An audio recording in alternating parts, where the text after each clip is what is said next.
Welcome to the Oxygen Alliance YouTube channel, where we bring you videos on installation, maintenance, and various trainings on oxygen equipment and devices. If you have comments and/or questions, drop them in the comment section below or write to us info@oxygenalliance.org. Remember to like our videos, subscribe to our channel, and hit the notification bell. Greetings, everyone. I hope we're all doing fine. Welcome, and thank you for joining today's webinar brought to you by the Oxygen Alliance. Today's webinar, I'm going to be your host. My name is Emmanuel Mteya, a biomedical engineer with the Open tool. The topic of today's webinar is practical approaches to the management of dialysis water treatment systems.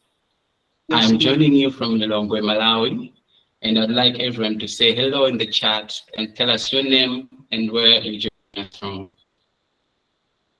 Today's topic is a continuation from that we had of dialysis machine. If you haven't seen that, you can check the recording of the webinar at our YouTube channel at Oxygen Alliance on YouTube. We are honored today as our guest presenter, Engineer Isaac Gonani, who will take us through this presentation. Engineer Isaac, over to you. Good evening, everyone.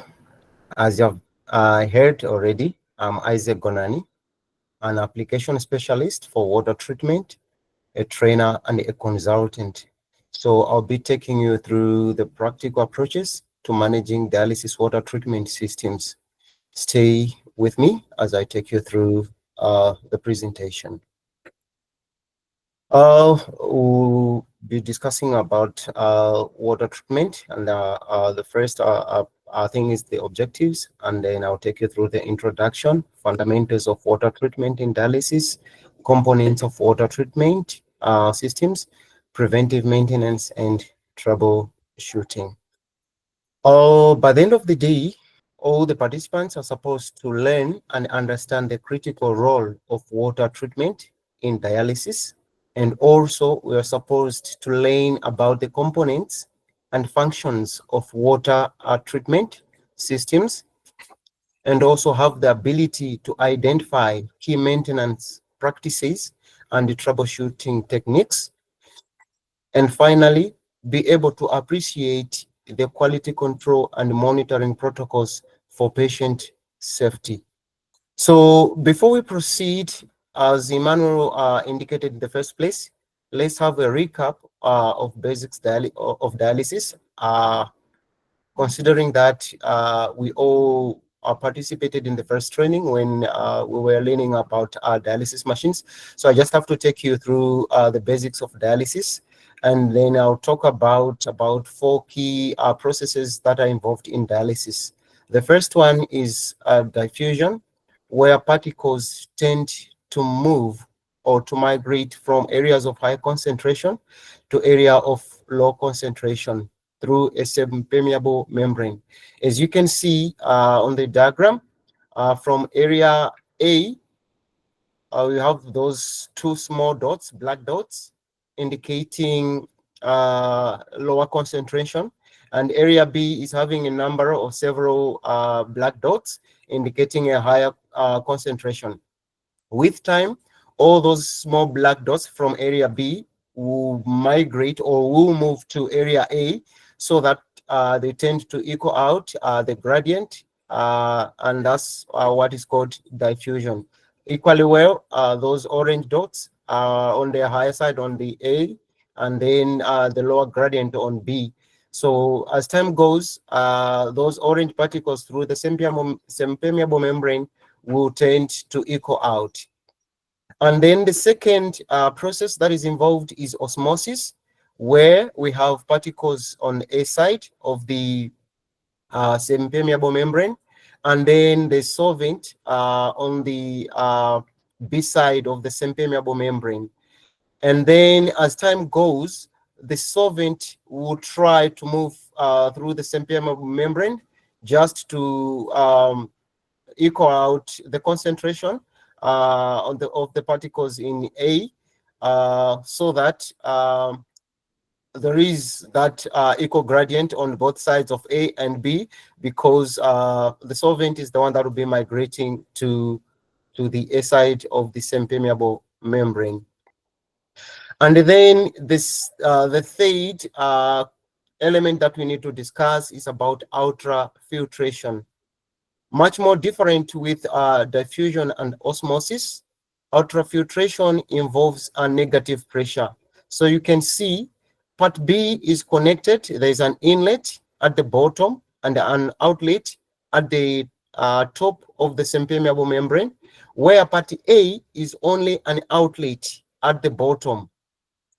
Now, when negative pressure is applied at the bottom of part A of the semi-permeable membrane, molecules or particles from both the S side and the B side of the semi-permeable membrane will follow the negative pressure from the pump, which is connected.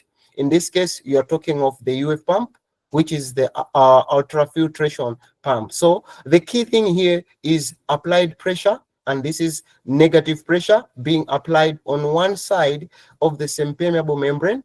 The objective of this is to remove excessive fluid from a closed loop. In this case, the closed loop is B, where our patient is connected. So we need to take excessive fluid from that patient. So we connect ultrafiltration pump on part A, so that as pump A is running, then we are going to take excessive fluid from part B of the semi-permeable membrane. And then we have the last component, which is very important for today's discussion, is reverse osmosis. Reverse osmosis is defined as a system that is used to purify water, and the pressure is applied via the semi-permeable membrane, and then all the contaminants are removed. Much more different with ultrafiltration. Reverse osmosis, the applied pressure is positive pressure, where ultrafiltration we were using negative pressure. So you can see from the diagram, reverse osmosis, we're having positive pressure from pump P1, exiting pressure on the semi-permeable membrane, and then we have a concentrate valve at the top, and then we have permeate valve at the bottom. Now, having the concentrate valve at the top closed, it means all the exerted pressure will force all the molecules to move from the first part, where there are big black dots, to move to the permeate valve, where there are small particles, meaning to say only smaller particles will be allowed to pass through the semi-permeable membrane, and all the bigger particles will remain on the concentrate side. So in this case, it means as pressure is being applied, what we are doing is we are trying to filter out all the bigger particles from the incoming water, so that we produce dialysis water for the dialysis machines. The question is, why is it that raw water is not suitable for dialysis? Be it potable water or water from the borehole, it is eminent that endotoxins are present there. Heavy metals are also present, and then silt deposits. Sometimes debris is also contained there. The most important thing is higher conductivity in cases where you're using water from the borehole, or maybe we are using potable water due to chlorine and some other contaminants. So the other thing that you must know is raw water also contains positive ions. So raw water is not suitable because of these factors.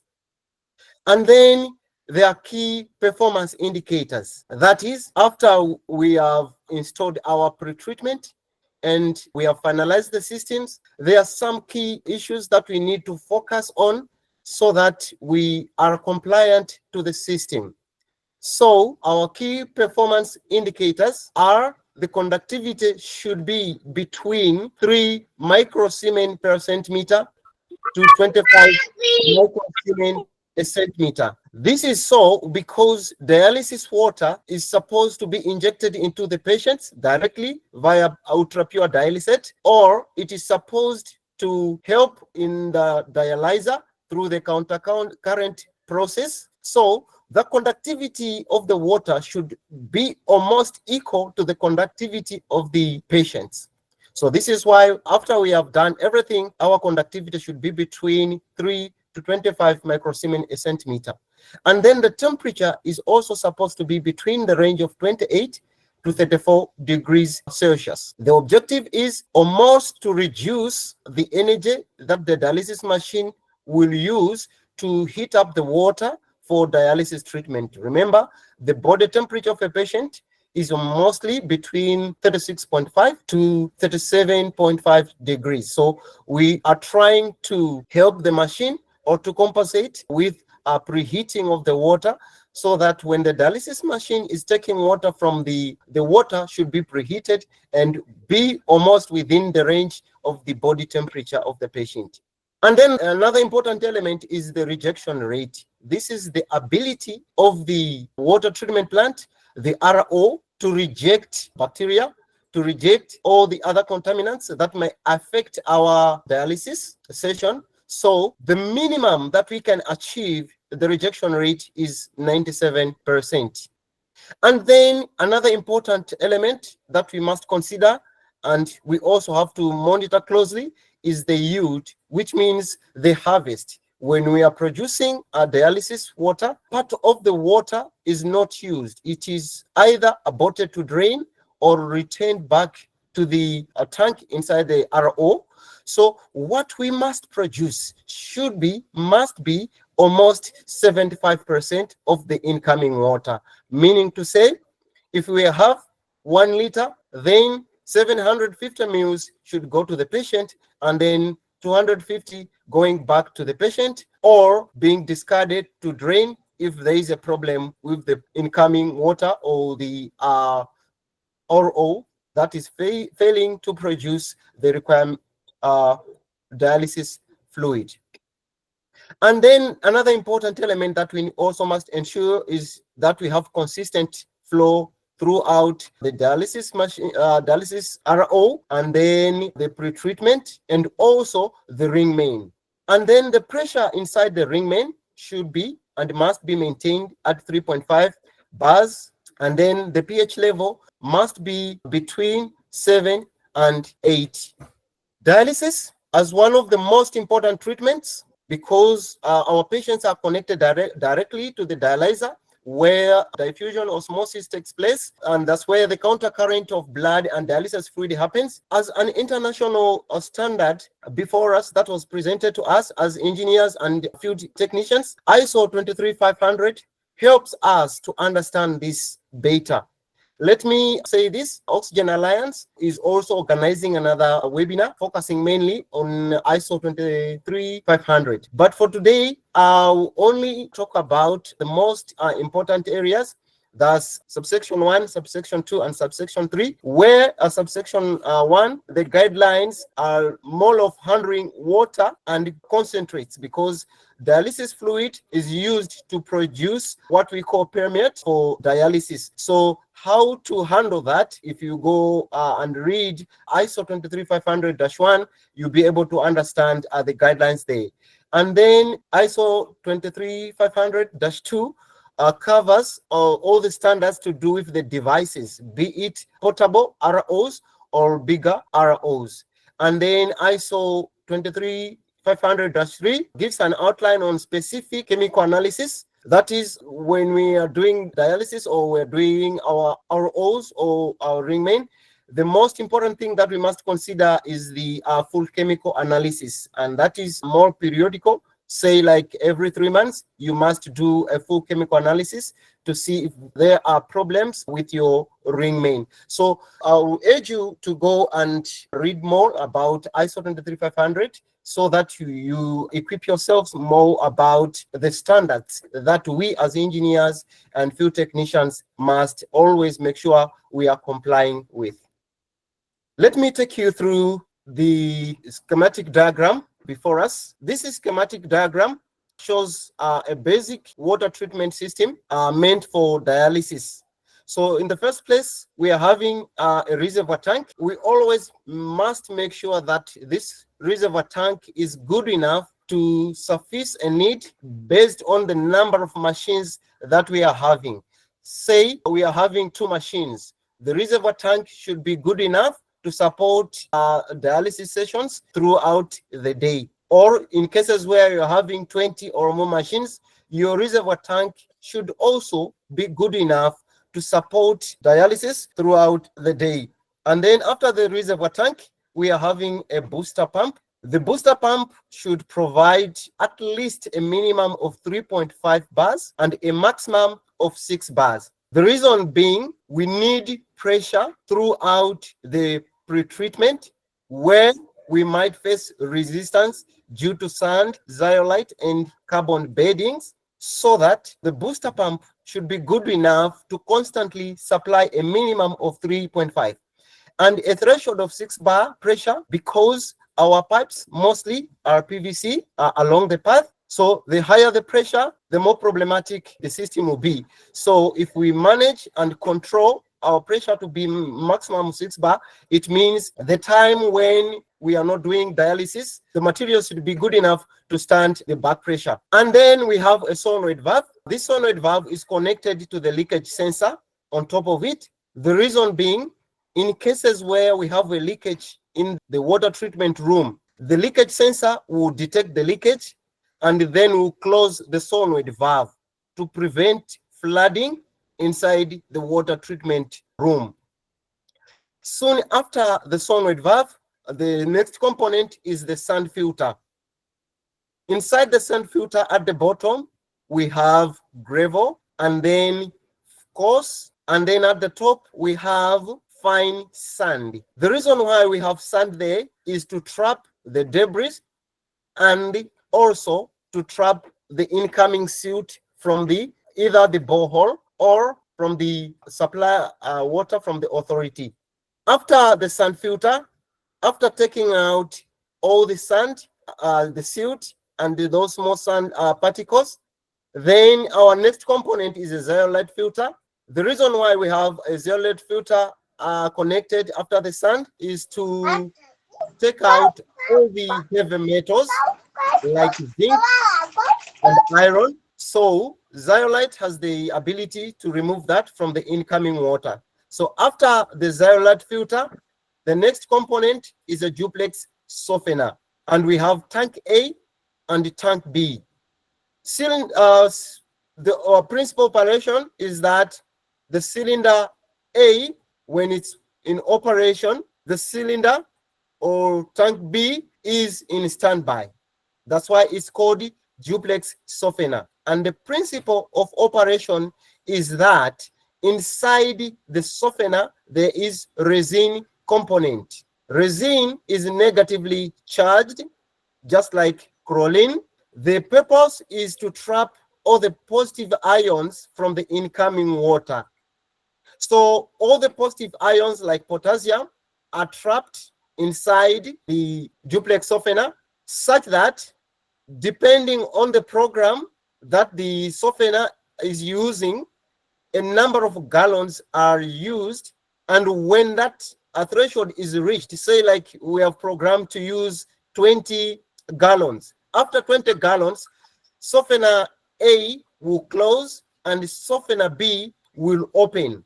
And when softener B opens, it means softener A right away goes into a backwash process. Write it somewhere, because we are going to discuss about that backwash process. And during the operation of softener B, it traps all the positive ions from the incoming water. And when it's saturated, it also switches back to cylinder A. And then the process goes on and on during and after dialysis. And soon after the softener, the next component is carbon filter.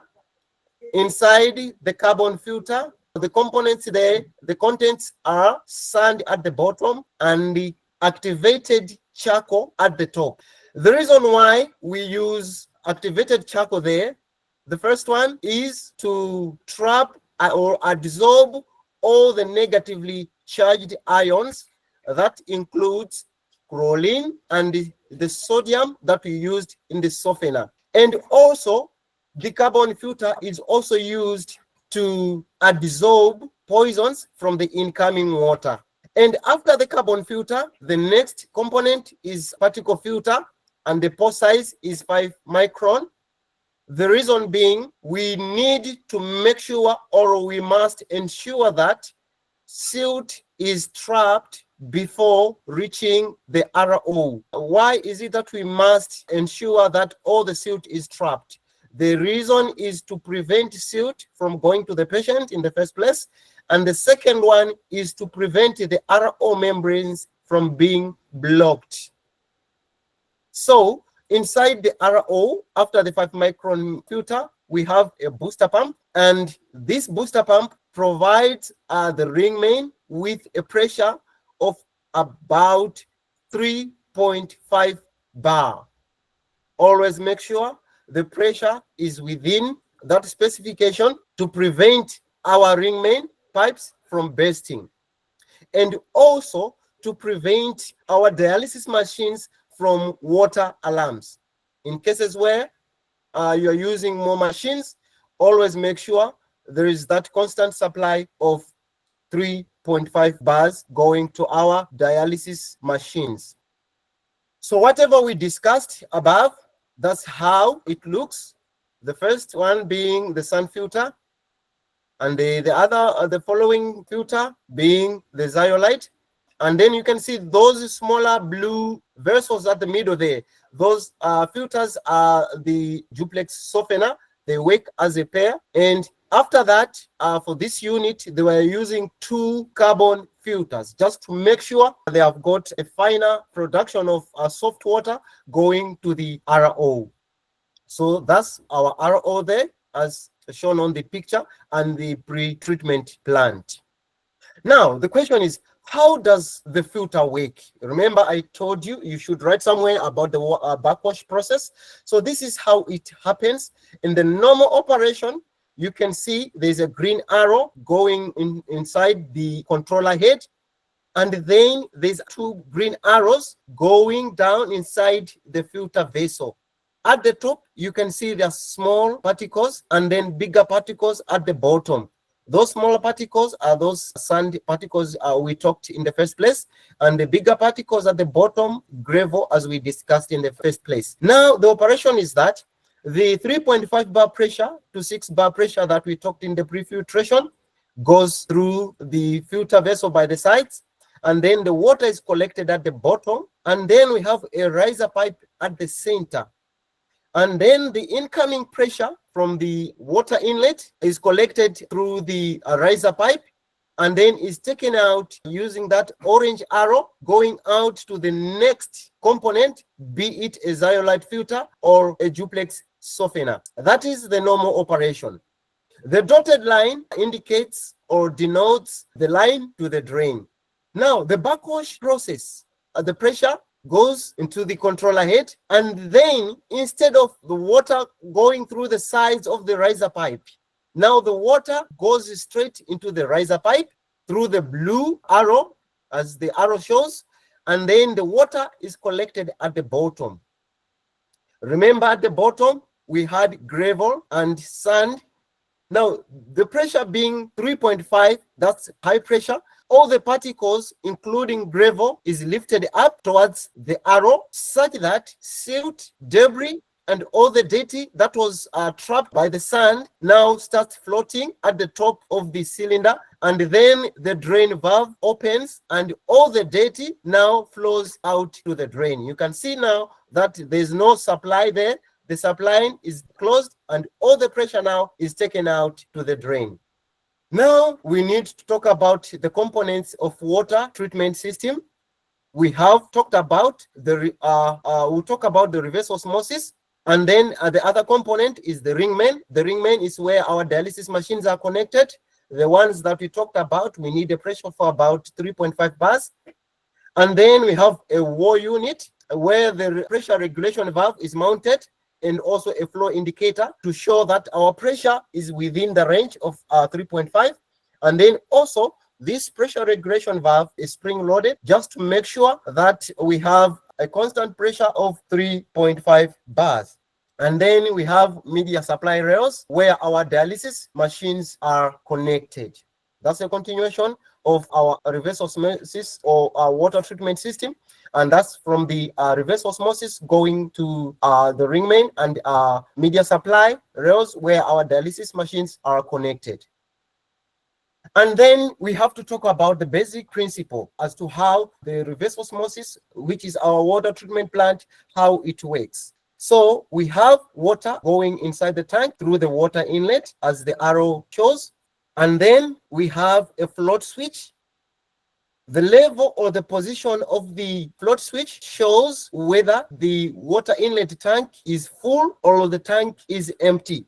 So inside the tank there, we also have level sensors, the overflow at the top showing, which is shown by the dotted line, and another level sensor at the bottom. That one controls the pump and also is used as a run dry protection. Let me explain. In cases where we're having a lot of water coming into the tank and then there is no control, level sensor at the top, the overflow, will detect there is more water than required in the tank and then will send a signal saying there's a lot of water in the tank. In cases where water is not coming into the tank, maybe your pre-filtration is having a problem, maybe your water inlet valve for the RO is having a problem, your float switch will remain at the bottom and the run dry protection sensor will detect water there and then will send a signal saying there is no water here, please stop dialysis, and all the machines in the dialysis room will give you water alarms. So in cases where we have enough water in the tank, pump denoted P will provide a pressure of about 3.5 bar through the membrane, and then all the bigger particles and part of the water, remember we talked about 75% of yield, the 25% will be taken back to the tank refill and will be refilling the tank, and the 75% of the yield or the harvest or the dialysis water will be taken to the ring main as dialysis water for dialysis treatment. I'll take you in much detail when we are talking about alarms and how to diagnose errors on the reverse osmosis. This is how the RO membrane works.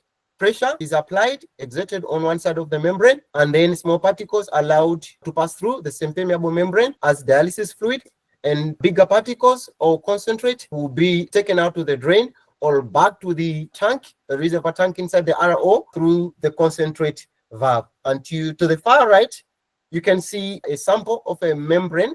And let me indicate that this membrane is for a portable RO, but the basic principle still remains the same. So you can see there's feed water going inside through P1, indicated by those blue arrows. And then there are red arrows at the outlet, wastewater outlet. You see those red arrows. That's the concentrate or water that is taken back to the tank as discussed earlier. And then the blue arrow at the center is the one going to the dialysis machine, meaning to say that is our dialysis fluid going to the ring main in cases where we're having several machines, or in cases where we're having one machine as a portable machine, then it is going direct to our dialysis machine. Now, after we have discussed about the pre-filtration, we have discussed about the reverse osmosis and the ring main, in cases where we have been tasked to design or to come up with a ring main or to build or to develop a ring main for dialysis or to build the whole ring main, pre-filtration and the water treatment plant, what are the basic requirements? The first one is our water inlet should be between 3.5 to 6 bars as discussed earlier. And then the incoming water should be between 5 degrees to 32 degrees Celsius. Another important element is water hardness. The water hardness should be at least a maximum of 5 degrees of German hardness and a minimum of 3 degrees of German hardness. And another element that we also must consider is that our incoming water should have a silt density index of 0.3. Let me explain on that one. In cases where we are taking water from the borehole water contains a lot of silt when compared to water from our supply authorities. Now, in such cases, make sure you take a sieve, a stopwatch, and then you are able to use different sizes of sieves as filters, in this case, to see the level or the index of silt.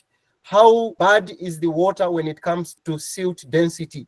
So in cases where you're having a silt density index of more than 0.3, it means you must consider including a number of prefiltration stages or include particle filters to filter out silt soon after the sand filter to control the silt going into the prefiltration, which might affect the performance, and also into the reverse osmosis, which may end up blocking the membranes.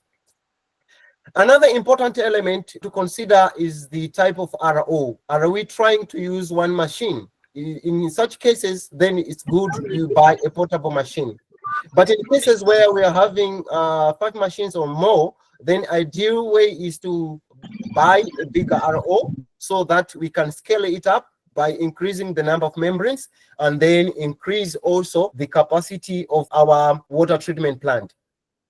The other important element to consider is the electrical specifications. Is the building using a 3-phase 4-wire or it's a single phase? In cases where you are using a 3-phase 4-wire, then you have the ability to use bigger ROs. But in cases where you are having 230 volts, then it means mostly you'll be able to use portable machines. This is very important also to check your earthing system. The resistance should have a maximum of 0.3 ohms. Just in case you're having earth leakages, your system should be able to detect that. Why? The answer is dialysis water goes directly to patients. So in cases where you're having stray currents, it means all our patients will be electrocuted. So it's ideal that we always maintain and always ensure that our earth resistance is having a maximum of 0.3 ohms. And then we also have to consider when we are doing the installation, the volumes. How many machines we are having? What will be the volume? 1,000 liters an hour, 500 liters an hour, 1,500. So that will determine the reservoir tank we discussed earlier. And it will also have to be one of our areas that we need to look into, because it will also determine the type of RO that we are going to use. How big is that RO?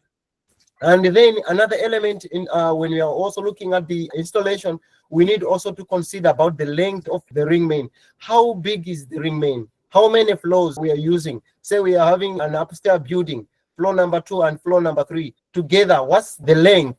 Is it 300 meters, 400 meters, 200 meters? This is very important because it will also help you to adjust your pressure regulation valve on the wall so that you maintain your 3.5 bar pressure.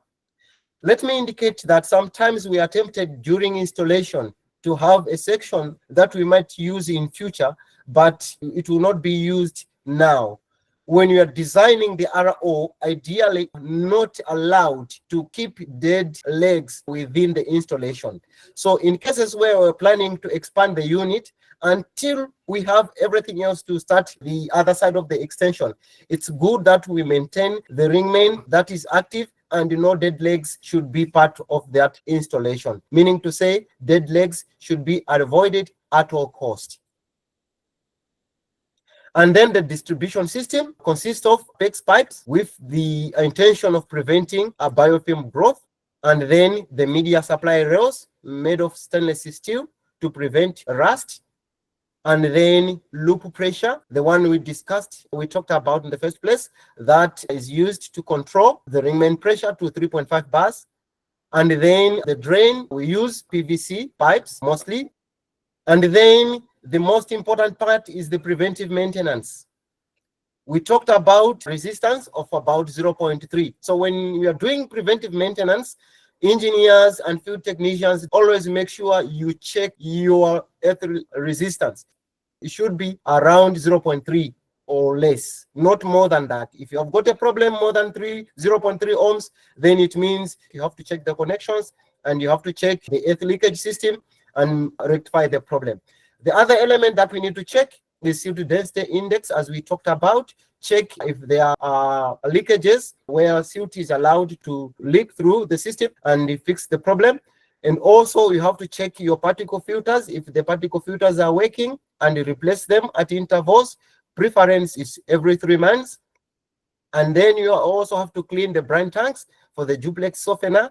Always make sure the tanks are clean. And another important element, make sure daily data acquisition sheets are completed. These are documents nurses or users tend to complete daily with regard to the parameters of dialysis, be it conductivity, temperature, flow, yield, and the concentrate levels, as we discussed earlier. So all this data is recorded on daily basis. So your duty, my duty, is always to make sure that all these documents are completed.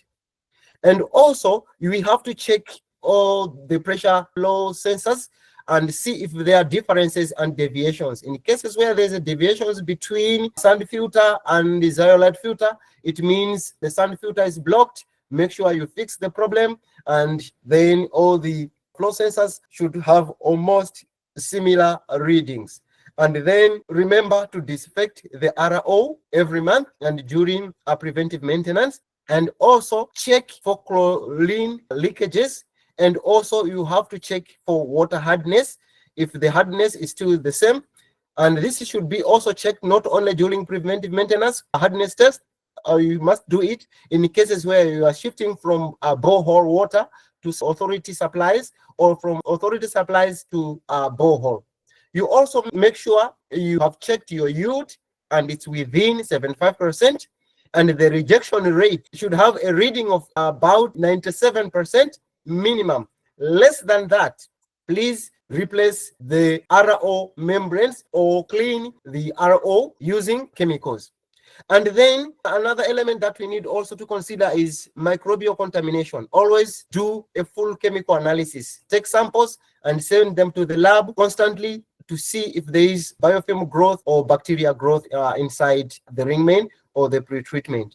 And then finally, we must always make sure we check up the setup data. The pre-treatment, we have the controller heads. We discussed about the normal operation. We discussed about the backwash process.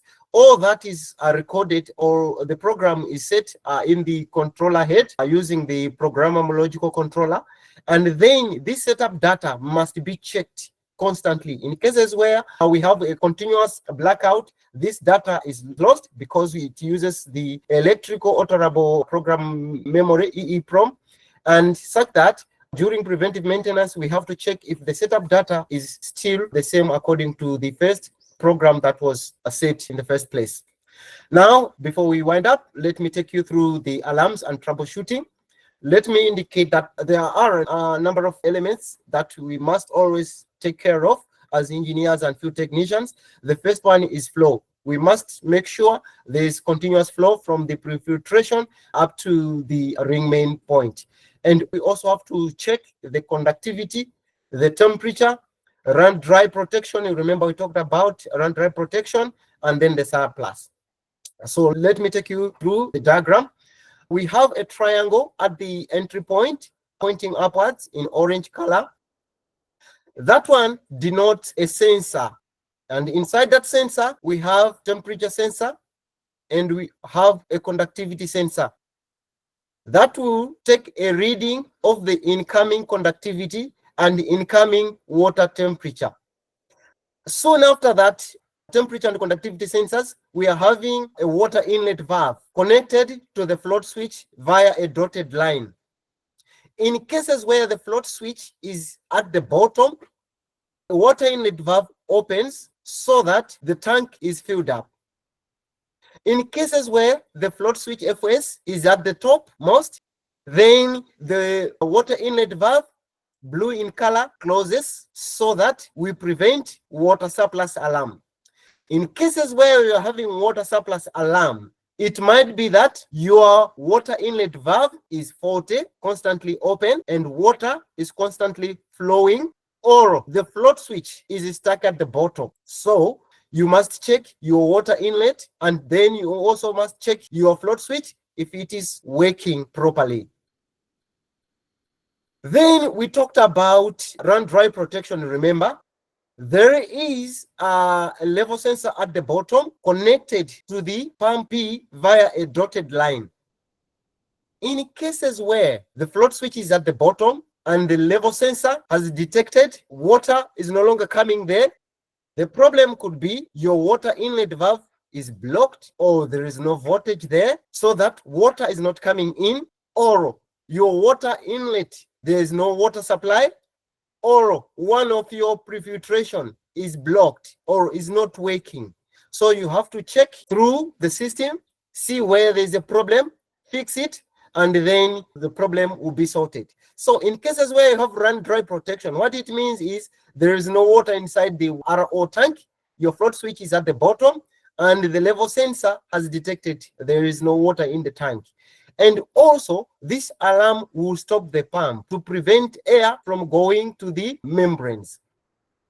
So I talked about temperature and conductivity sensor at the inlet. So you can see there is another sensor on the orange line, the permeate line, and there is another sensor where there is R at the far end, where there is letter R at the far end. In cases where we are doing dialysis and conductivity is within the range, that sensor with that highlighting checks the sensor at the water inlet and compares the conductivity.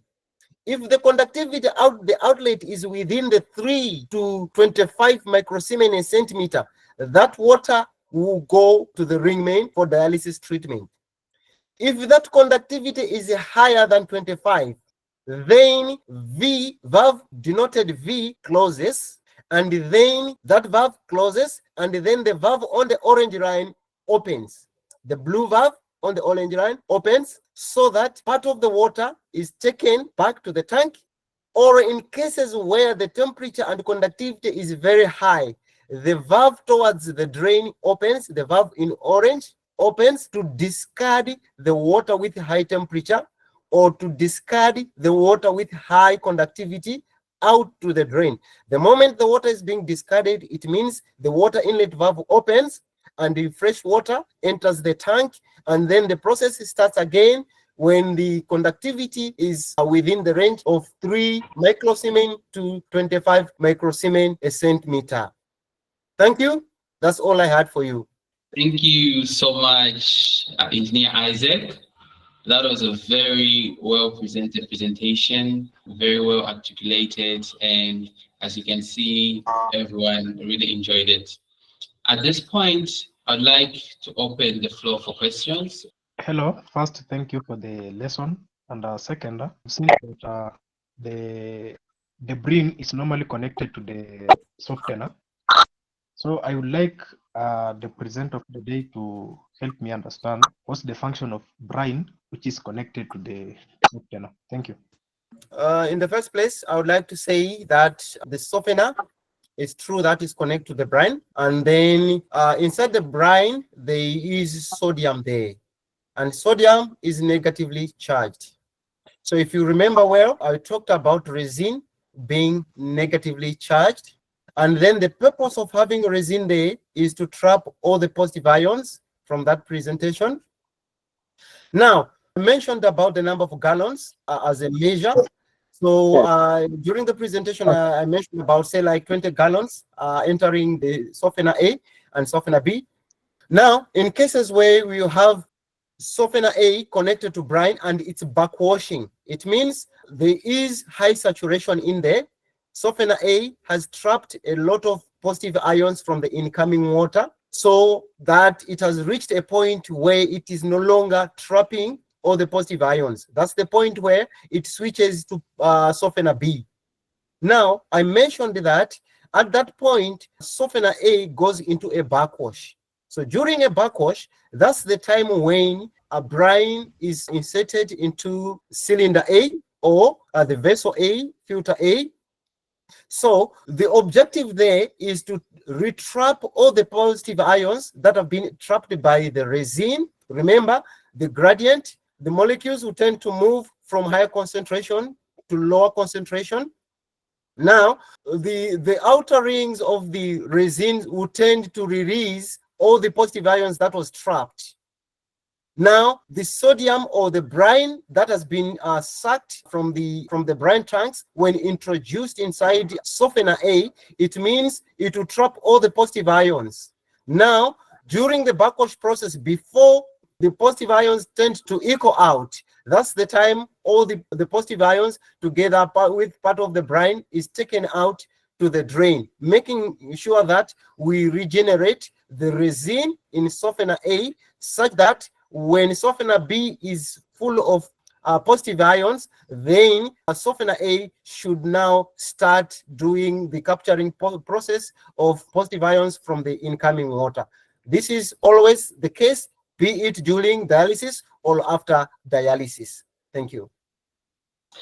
Thank you so much, Engineer Isaac. I believe, Sylvester, your question has been answered fully. This question is coming from Anton, and he was asking from slide number 7.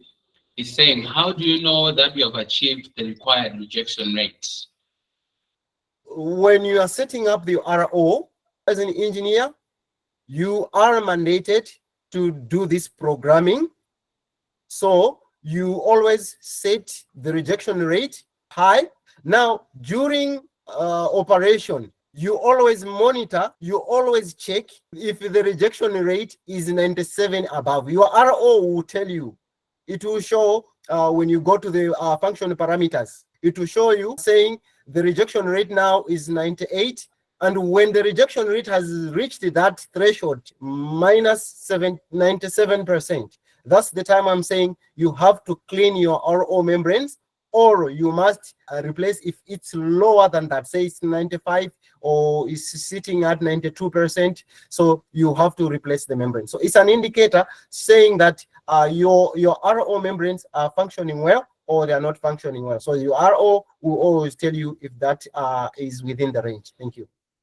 Thank you so much. I believe that's fully answered Anton's question. The next question is coming from Mason. He's saying, what's the recommended time for backwash in the busy unit? Thank you very much. Let me indicate in the first place that ideally, backwash should be done at night for the bigger vessels like the carbon filter, the sun filter, and the zeolite filter. Mostly in my case, I always program the backwash to be at midnight or 1 a.m. The reason being, if you look at the backwash process, there's no water going to our ring main or the reverse osmosis. All the pressure is being discarded to the drain. Now, if you program it to do the backwash maybe around 7 p.m., what if at that particular day the nurses tend to do the dialysis late session? So I'll always advise that the backwash process, the program should be running maybe the normal session hours, preference maybe 12 midnight or later. Thank you so much, Isaac. The next question is coming from Janet, and it's been asked from slide number 17, where you're talking about the preventive maintenance. The question is, how do you test for proline and hardness? Over to you, Isaac. Thank you very much. Most of the times we do have Crolini test kits and water hardness kits.